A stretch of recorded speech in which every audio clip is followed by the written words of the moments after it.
Okay, you missed a little bit if you're catching the recording. Sorry.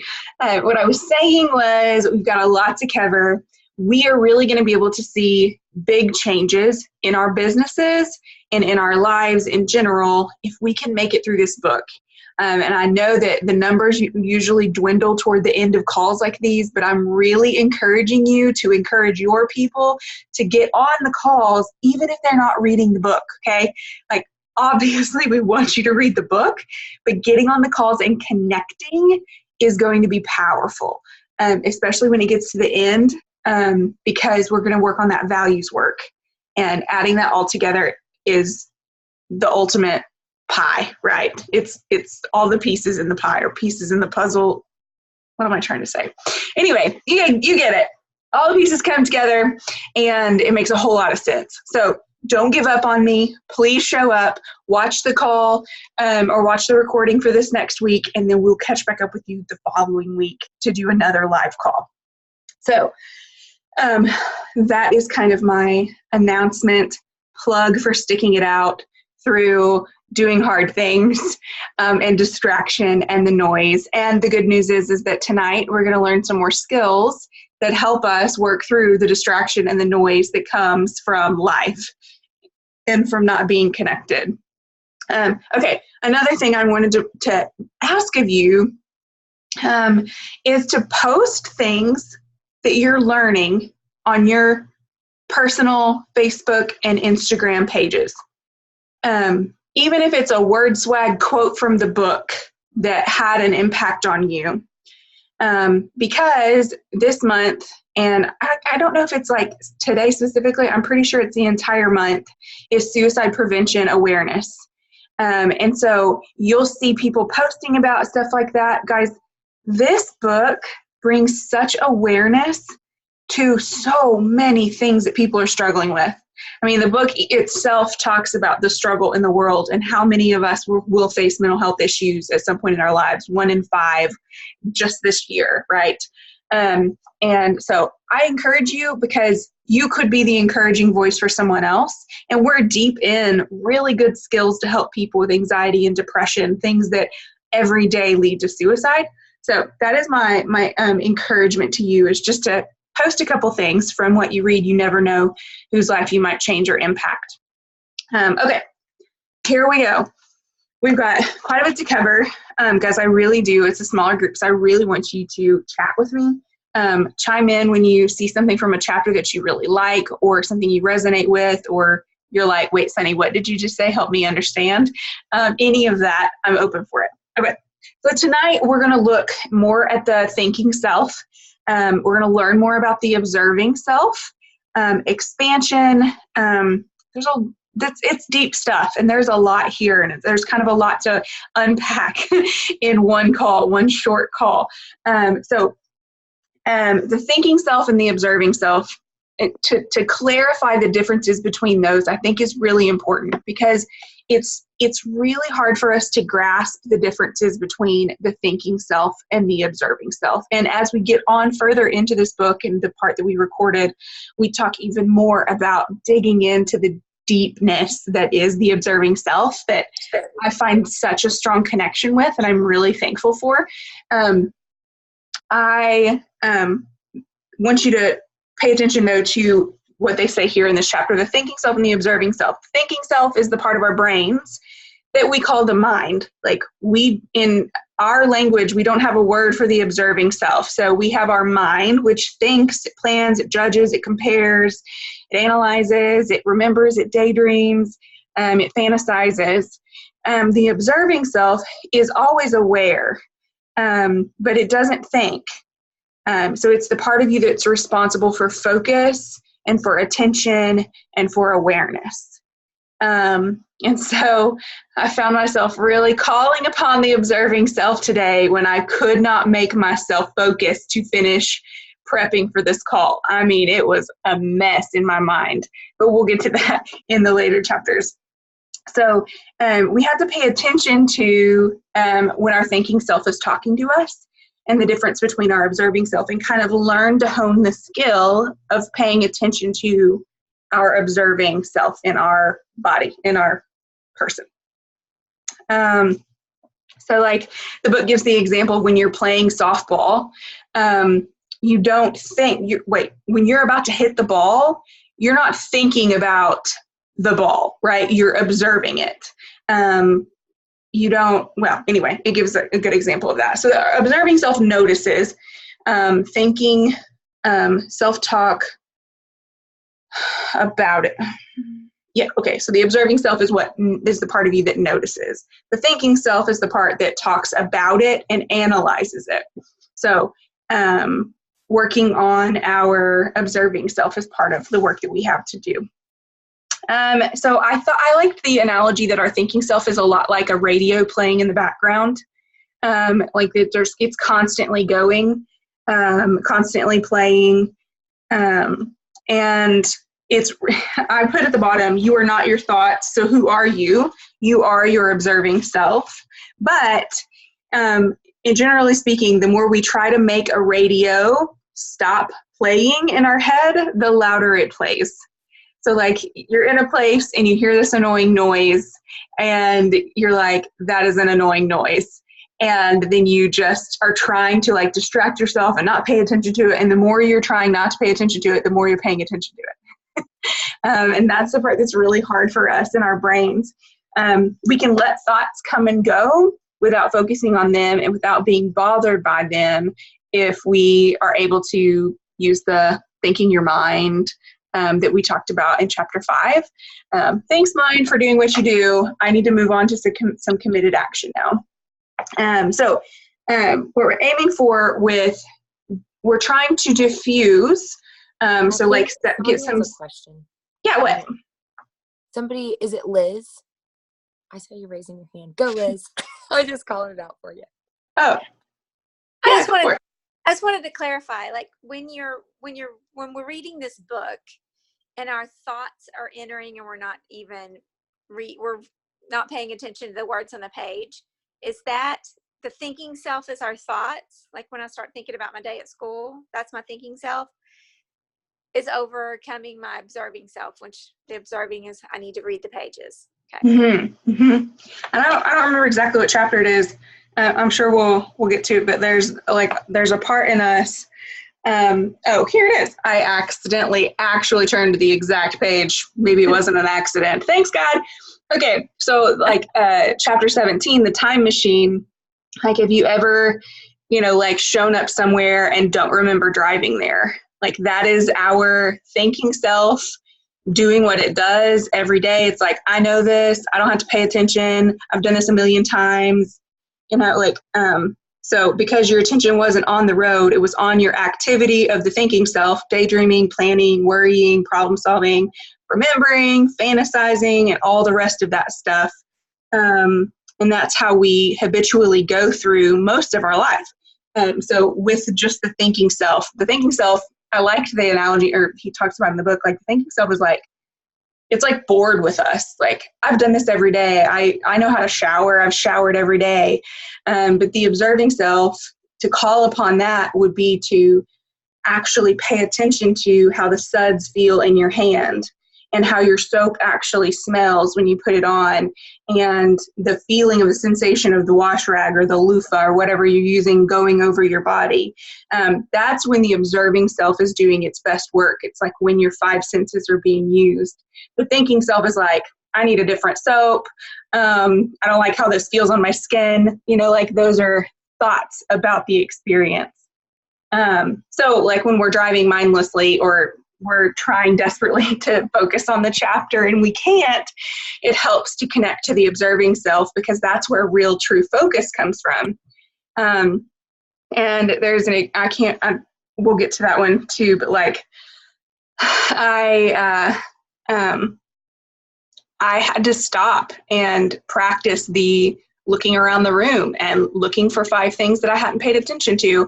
And then when I came back to the book, I was seriously able to focus so much better just by taking some time to connect with my observing self. Like the one, did you guys do the one where you like felt the book? Like you felt the cover of the book and you put your fingers over the pages and you run your finger down that, you smelled the book. And it's like, it sounds wonky. It sounds like weird stuff that you wouldn't do, but it doesn't always have to be, you don't have to be in the grocery store like, okay, I need to focus, and you pick up a pan of green beans and start running your fingers all over it. Like, I don't really recommend doing that in public. But there are ways that we can connect with our observing self just by standing there and breathing, right? Paying attention to our breath and going, I have a choice here. I have a choice in how I handle the situation. If a kid's throwing a tantrum in the aisle, right, or whatever, we have choice in how we go about it, and connecting with the observing self helps us do that. Also, don't feel like you need to raise your hand. Just start talking, and I'll hear you, and because I can't always see your hands raised or whatever. I found it to help me when I was being distracted reading tonight to just think that thought. Of course, I had to be aware of it and realize that I just read a paragraph and had no idea what I just read. And so I just thanked the thought like he taught us to, and that helped me get back on track. Mm-hmm. Yeah. So our brain's just kind of doing what it does. It's like, thanks for being you, but I need to keep moving, right? I have 17 students that need a little bit more of an observing focus in my classroom. Interestingly, I thought about you today when I was reading that, like some of our kids that have ADHD type stuff going on. Not that it's going to be the end all be all, but like just asking your students to stop, or your kids, right? Asking your kids to stop and be like, what do you notice in the room? What do you smell? What do you feel right now? Like helping them connect with a part of them that knows how to focus. And then they're able to bring themselves back. Especially like with strong emotions with kiddos, that can help a lot too. Yeah, I think it's interesting too. When I was little, I actually could not skip to save my life. Like my mom had to take me somewhere. I was really little, like I don't really remember it. I was probably like 4, but she had to actually take me somewhere because like in the 70s, or no, it was the 80s. If you couldn't skip, that was like a prerequisite for kindergarten, and I couldn't do it. So I could cognitively do it, like I knew what they were telling me to do, but I couldn't physically do it because I couldn't figure out how to do it. Finally, obviously, I figured it out now that I'm older. But it's funny because then as I got to be a little bit older in school and stuff, I had a lot of inabilities to, like I had a lot of anxiety, and I had a really fast brain and really fast thoughts. But if you look at like our generations, most of our generations, like we weren't taught how to regulate our thoughts, regulate our emotions, regulate our feelings, and how to connect that. And now we have like all these powerful tools like yoga and mindfulness and all of that kind of stuff that like slows your mind down intentionally. Mm-hmm. And I know for myself, I just started the Bob Heilig's Leadership Academy. And so I just got through like a 4-week series on like recognizing your thoughts, what to do with them, where to put them, how to move on. And I just love that our kids and stuff are all getting exposed to this. And I'm really going to love if it like decreases rates of like depression and anxiety in our society and stuff. I think that'd be awesome. Preston Pugmire and Bob Heilig too. I need to like find them and just ask. Maybe I just need to send them a message, but I am quite certain that they are ACT lovers. Like there's no way, or someone who has influenced them throughout their life has been an ACT person, because so much of what they do and so much of what they talk about is ACT. And I mean, even like Preston does deep breathing through and grounding on his calls, and he asks you to take a deep breath. I mean, he is connecting you to your observing self in those calls when he does them. And I love that part. I think that's what drew me to wanting to do his classes and wanting to be involved in his work, because I was like, he gets it. Because I feel like so much of our leadership training that we've gotten has been just throw away those thoughts and replace them with really good ones and strive and set more goals and work harder and grind it out, right? Like, and it's not working. Or maybe it's like a different generation, but what we're finding is it doesn't work as well as some of these techniques do. We really want them to, and they do for a little while, but what happens when they stop working? Then we're left with, it's not adding value to me anymore, and it's not a helpful thought, or it's not a helpful tactic. And so we've got to find other ways to work around that. And I love that this therapy gives us that. Something that I really encourage you to do and practice this week is to do 10 deep breaths, deep breathing. And actually, if you're okay with it, I would like to do that on the call. I would like to guide you through it because it's really hard to do some of these things. Like you're reading it and you're trying to like, okay, I read this sentence and now I'm going to take a breath and then I read this. That doesn't work. It's not the same thing. So as we're doing this, I'm going to invite you just to find a place to be still. Ideally, put your feet on the floor, and we're going to connect with our breathing for just a little bit. So I encourage you to close your eyes if you'd like and take deep breaths. Focus on when you breathe in, the rise and the fall of your rib cage, how the air moves in and out of your lungs. Notice the sensation as it flows in, what it feels like going in through your nose, and how it feels going out your mouth. Notice your shoulders lifting, your lungs expand, your abdomen rises and falls.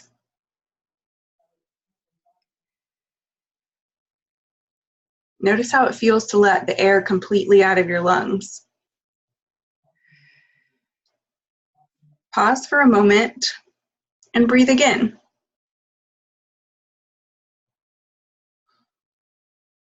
Notice when your thoughts pop up. They will do that. There's nothing judgmentally or wrong about having those thoughts pop up. They're very normal. Just thank your mind for doing what it does and bring yourself back to your breath.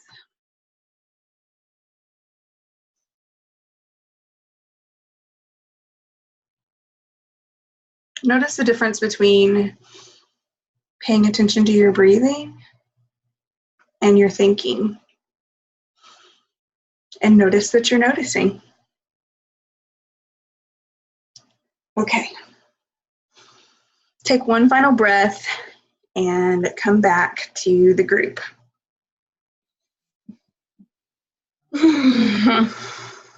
There's something I've done, like a lot of these kind of guided meditation things, and I actually do one with you in the call that we recorded. And like maybe I've done enough of them, but I haven't facilitated very many of them. And so it's one of those things you just have to like practice your way through. And I had many thoughts going on in my head as I was doing that. But did you notice how you were noticing your breath? And did you notice when thoughts started coming in? Or a sound would distract you, or maybe my tone changed and that distracted you, or away from what you were doing. And maybe you were just thinking about how you're not actually going to participate in it because it seems really strange and wonky to you, right? Maybe those are the thoughts you were having. But the key is that you were at some point attempting to connect with your observing self and your thinking self, and how they are two different things in our minds and in our person. Okay, so I think it's wild, like how many thoughts I have. Like, if that was 10 breaths, just like breathe in, noticing, boom, like the things that just like pop up, like, oh, do this thing later, oh, this, oh, that, and then like breathe, and then, oh, and just like crazy how it just is like popcorn on a stove, where just feel like, then I'm like, where did that thought even come from? And I've done a lot of like yoga and meditation and guiding them, being in them. it still like blows my mind. Just like, wow, the brain is so active. Mm-hmm. Yes. Someone, I can't remember who it was. Oh, Michael Gungor. I don't know if you guys know who he is or the band that they have or used to have. Gungor doesn't exist anymore, but they're still making music. But anyway, he talks about it being like a drunken monkey in our we have a drunken monkey up here, just like bing, bing, bing, bing, bing all the time, like with its symbols, right? Like going off constantly, and we have a really hard time just noticing that and letting it be there, and then bringing ourselves back to our observing self. And it really is a practice to do this. It is not easy to do, but I some of the things that I've learned as I have taken moments to deep breathe and to like, I really like the scanning my body one.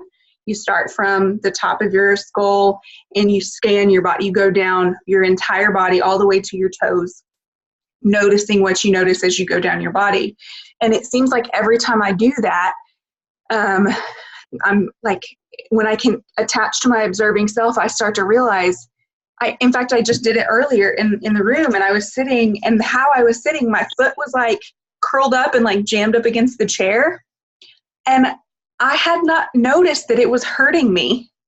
And it was really uncomfortable until I had scanned to the bottom of my body, connecting with my observing self to be like, oh, I can move my foot. Oh, that feels better, right? And so how many times are we going through the entire day just observing and doing all the things and catching up with students or kids or cooking, right? And we're not paying attention to our own bodies and what we need in order to be our most healthy and well selves. And paying attention to maybe rising anxiety that we don't realize that we have going on. And until we're connecting to it, we don't even see that it's there. Like we don't even acknowledge it because we're so busy in our thinking brain. And maybe we do this just in one day, and maybe it's built up over years of stuff that we've been stuffing, right? And eventually it will bubble out. And like in our family, we call that kicking someone's dog. I don't know if that's like, I don't think that's a phrase in anyone else's life except my own. But like when you're having a bad day and you're like, you go yell at somebody else because you're having a bad day, and then our family would say, well, don't go kick my dog. I don't know what I did to you. But that same sort of thing. Like if we're not aware of what's going on, we can be kicking other people's dogs for no reason. And now that I say that out loud, it's such a funny phrase. I want to suggest something. If no one's ever done meditation, I found an app called Headspace. It's free, and seriously, it aligns so much with this book. I'm wondering if they're not the same thing, because until I did that, I didn't even pay attention to my thoughts and didn't realize that meditation was hearing that thought and then letting it go. And anyway, Headspace. It's a free app.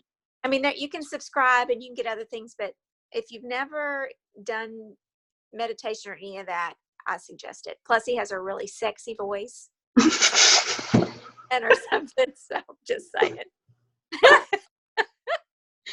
Well, I hear you thinking that thought, Mom. Oh, that's hilarious. Okay. That's really good. Does anyone else have other meditation apps that they like or mindfulness apps? Oh, Sunny, I found some on YouTube that I do like before I go to sleep at night, but I haven't done too many, but I have used Headspace before too. Yeah. Do the ones for going to bed, do they encourage you to do the progressive relaxation? I've only done a couple, but yeah. Okay. I really like that one. It's similar to the scanning your body. You guys are having problems going to sleep. Scan your body, start from well, actually, I usually start from my toes and go back up because my brain is the part that I need to shut down the most, right? So I start from my toes and like I scan my toes, and then I imagine my toes sinking further into the bed. And then you go all the way up your body and you sink it all further into the bed, and you're relaxing every single muscle, and you don't even realize. I was like laying in bed like this and didn't even know that I was like tense until you start to progressively relax. And then you realize like, oh, I'm not relaxing my tongue. Like it's still up there I'm certainly not relaxing my brain because I'm still thinking, right? And then it helps you to go to sleep a little bit faster if you can connect there. Yeah. And Audible, I know a lot of us have Audible apps. There are also lots of meditation free on there as well. Mm-hmm. And we actually mentioned this in the recording that some of them are going to be tied to a religious practice of some kind. ACT is not necessarily tied to a religious practice. If you have it tied to a religion, that's great. I personally cannot detach myself from my Christian faith when it comes to studying this stuff, but it's not specifically for religion. So some of the meditation apps may be for a certain religion or maybe more Buddhist in focus or things like that. So just be aware of that you might not connect with all of them, but it's certainly worth exploring to see the ones that you really like, because some of them have sexy voices and you like listening to that one, and some of them have voices you don't like. So find the one you like. Why were you going to say something? Yeah, I was just going to say this book has total opposite of what I would usually read. It's just challenging me in such a different way. But I'm enjoying it. And it really makes me think of our world on a bigger, how we operate in society, how we operate in church and organizations and business on a different level. And even when I think as a nanny, I think about children, the whole idea of shutting down feelings. They could be having a tantrum, or they could just be all of a sudden just feeling anxious, and so they react out of that. And a lot of times, you can see that if people don't understand how to handle that, they want to just stop crying, just get over it, instead of stopping for a moment and taking a moment to say, what's going on? Did something happen? What are you observing? How's your heart? Things like that. And so the whole idea of the thinking self and observing self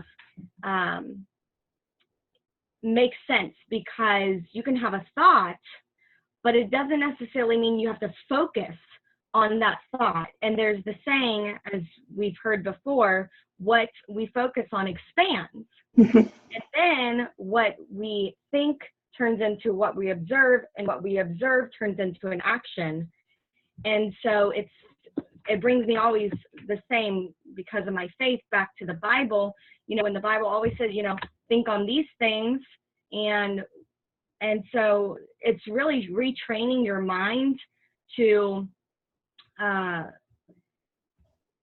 be aware of what things we're thinking on, whether they're helpful things or unhelpful thoughts or feelings. And so I really like the whole thanking your mind technique. And if the thinking self is broadcasting something unhelpful, the observing self need not pay attention to it. It can acknowledge the thought, then turn its attention to what you're doing here and now.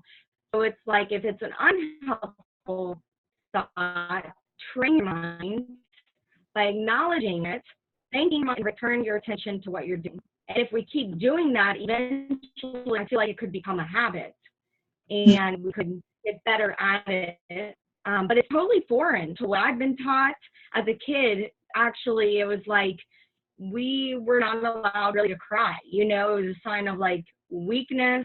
No one would talk about it. You just wouldn't do it. And if you did it, you go to your room.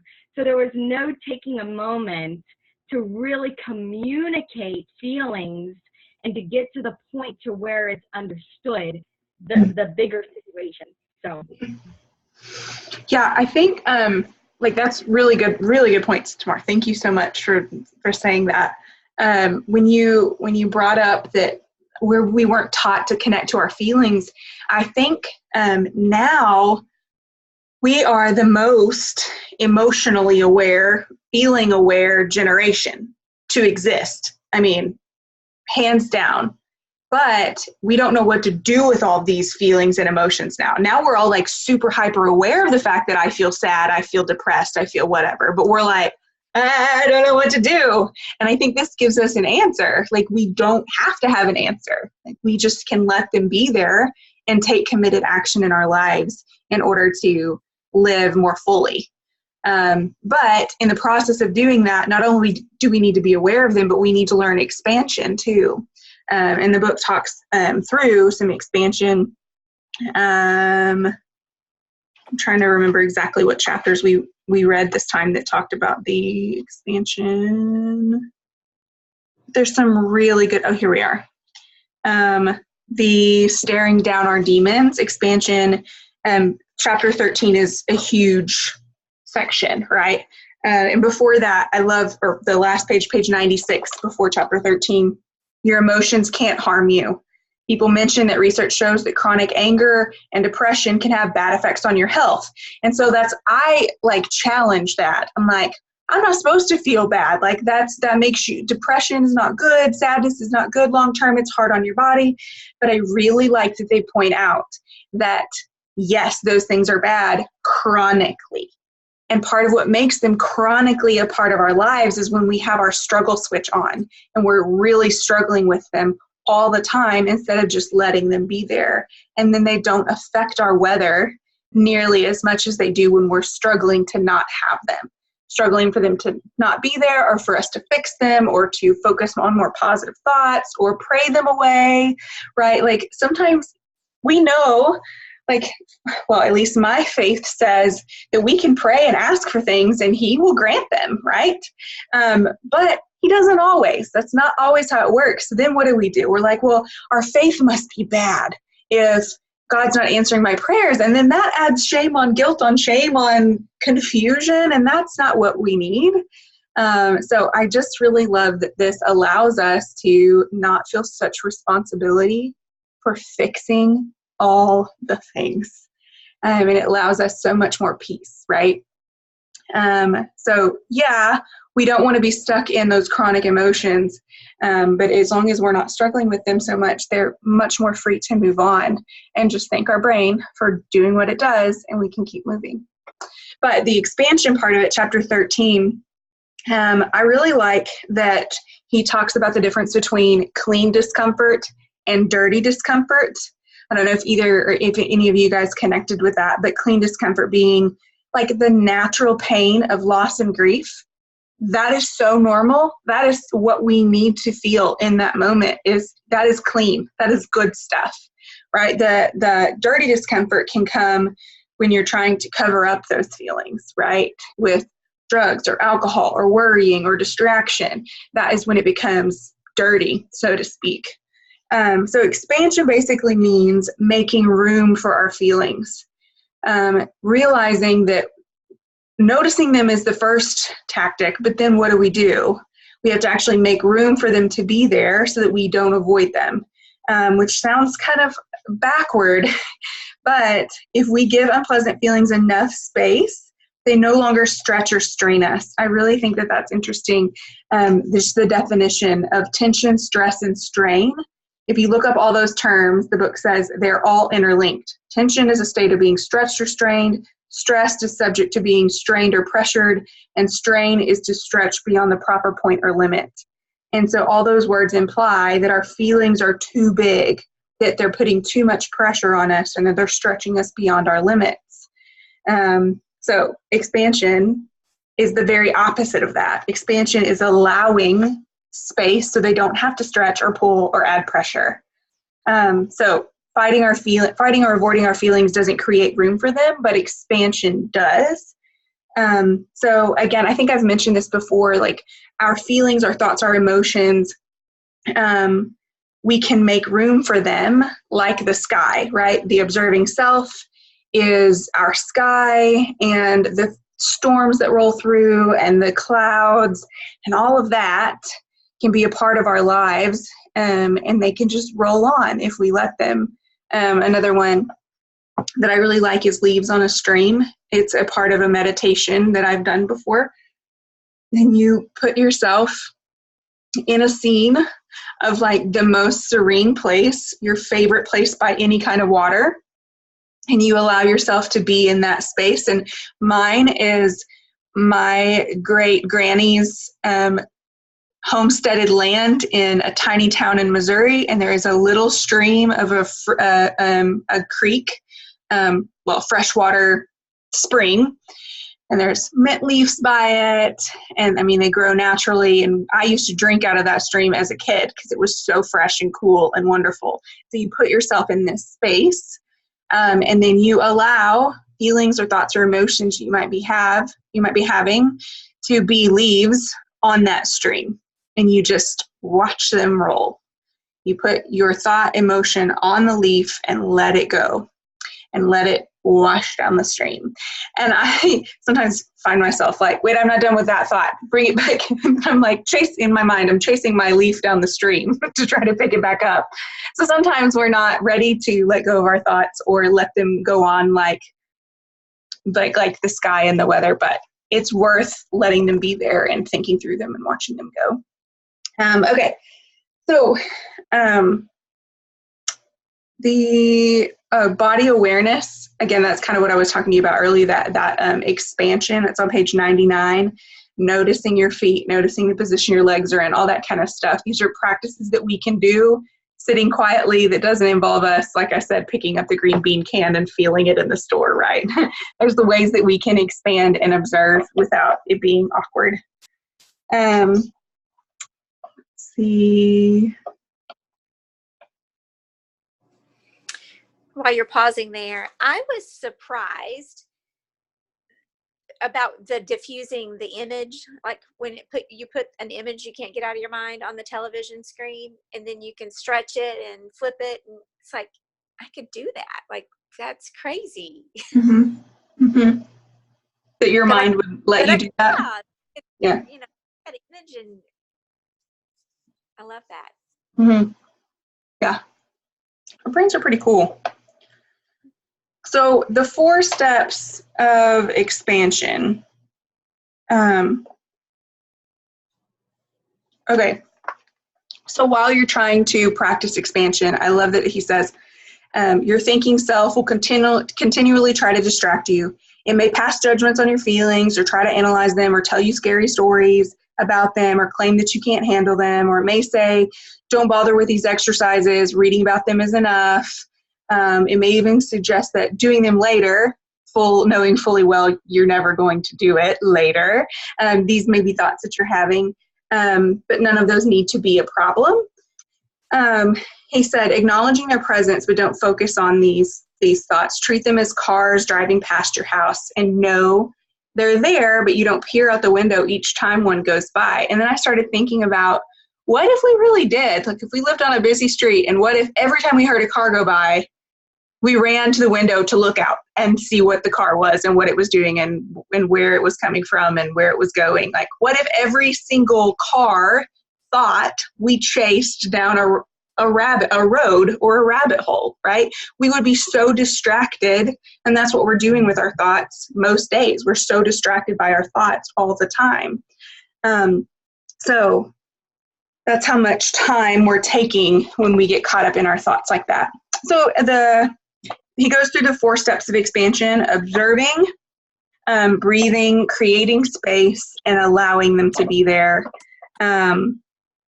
And I think, like, practicing those specifically during a hard time, in comparison, if you're in a comparison trap, if you're in grief, if you're in anger, if you have fear about something, practicing those expansion techniques can be really beneficial, especially when you're working your business, being aware and expanding that. And I really like that on page 103, he's like, now it's time to practice. I want you to call up some negative emotion. And he's like, are you crazy? We don't want to do that. We don't want to make ourselves feel bad. So I'm not going to make yourself call upon a negative emotion. But the next time you have one, I encourage you to go back through those steps and see how it works for you or doesn't work for you. Letting yourself willingly feel them. Yeah. Somebody asked a question in the chat too. I'm just pulling it out. Please. I can read it. Yeah, what is it? Kristen said, I feel like you have to use your mind or think to use your observing self So even when we are observing, we're still thinking, right? Although it's different from our thoughts that pop up, question mark. No. And it takes time. Kristen doesn't have her video on. I can't see Kristen, but no, there is an actual separation. Your observing self is the one that's paying attention to the thoughts that you're having, if that makes sense. It's separate.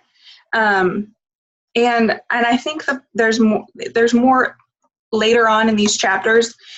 It will help explain a little bit more. And give you some techniques to notice when you're noticing. Oh, hey, Kristen, I see your face now.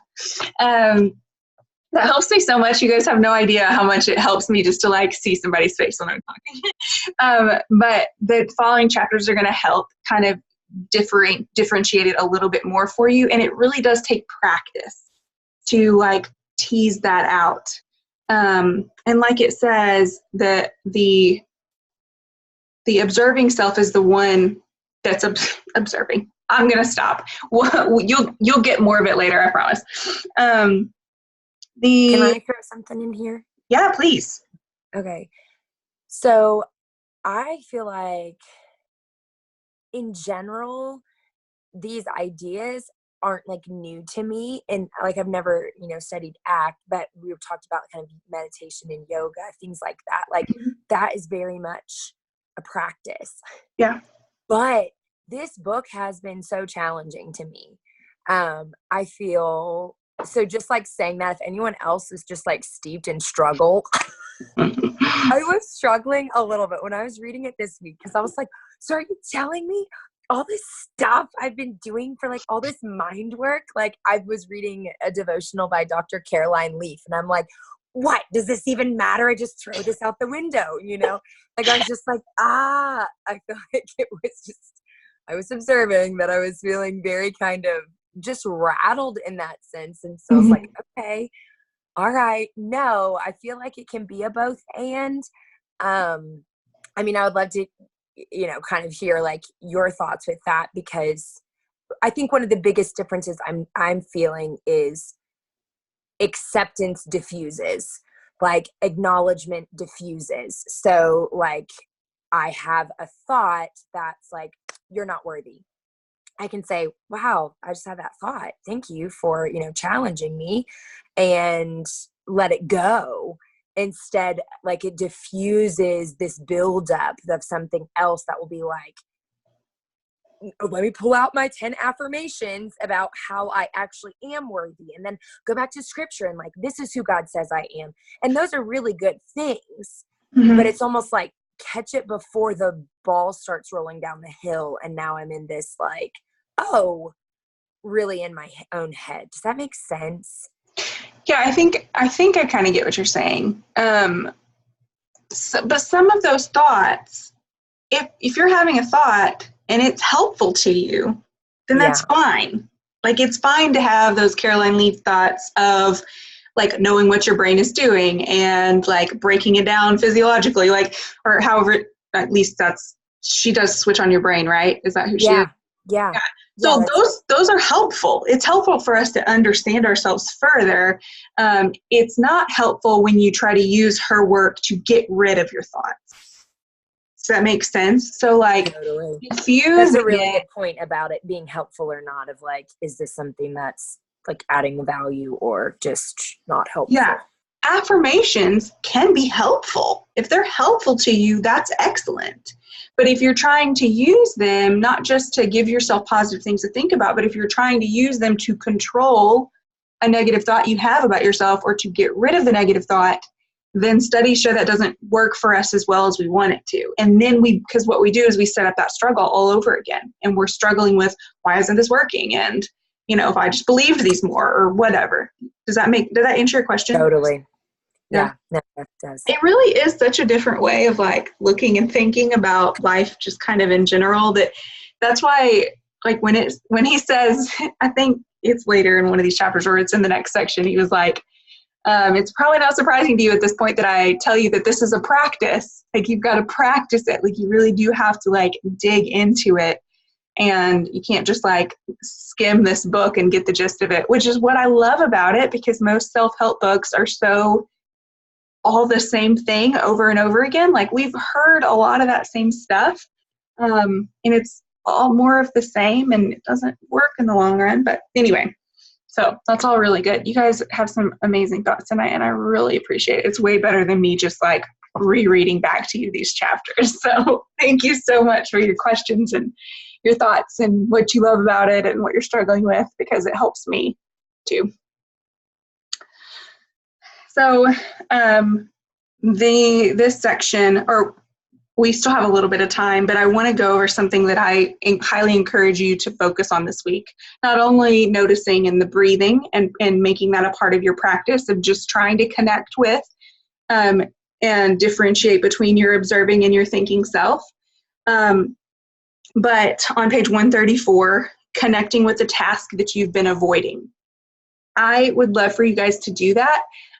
Specifically, well, I'll let you define what the task is that you're avoiding, but I think it would be really beneficial for you to do it specifically for your plexus business.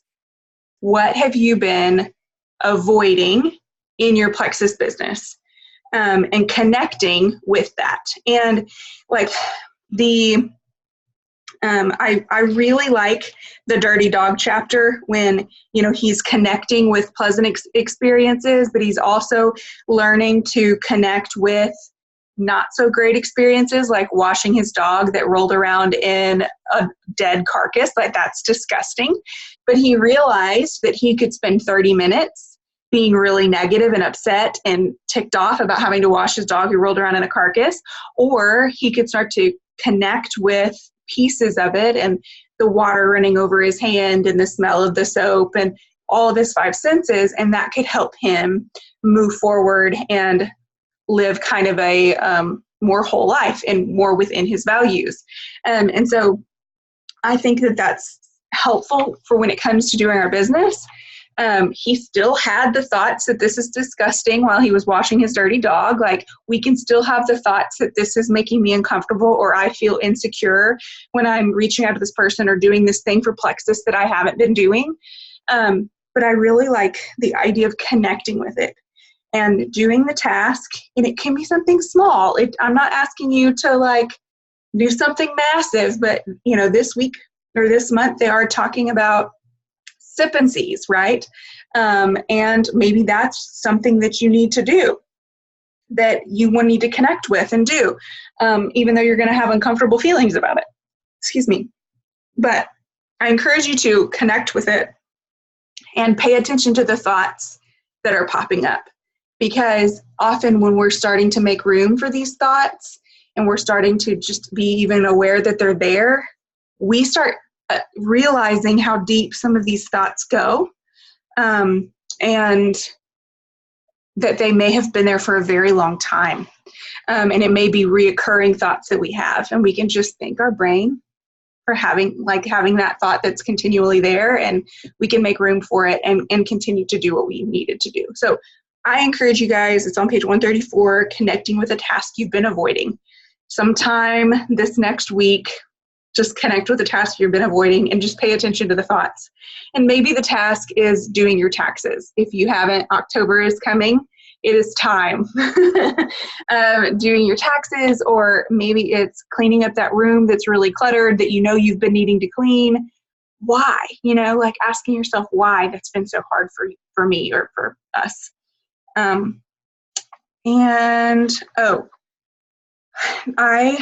don't remember exactly what chapter it's in. I don't think I necessarily need to, but I think it's incredibly important to bring back up that this is a self-help book. This is not therapy.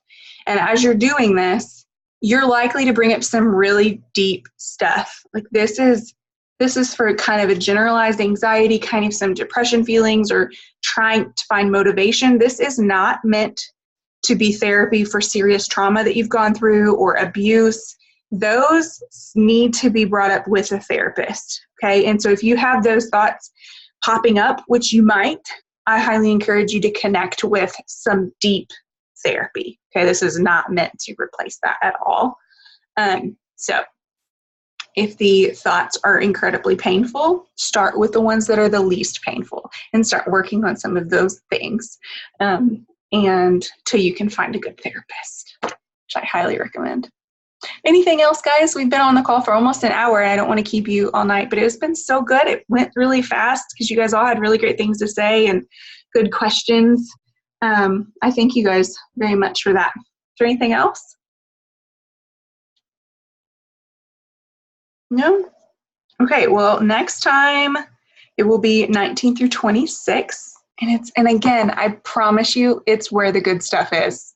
Even though this has all been good stuff, but really starting to dig in and then like even get into that values work is powerful, like life-changing stuff for a very long time. So really excited to see where this goes. And please, when I post the recording of this next section, write your thoughts in the comments from the video, what you liked, what you didn't like, all that kind of stuff. I think that'd be great. So, okay,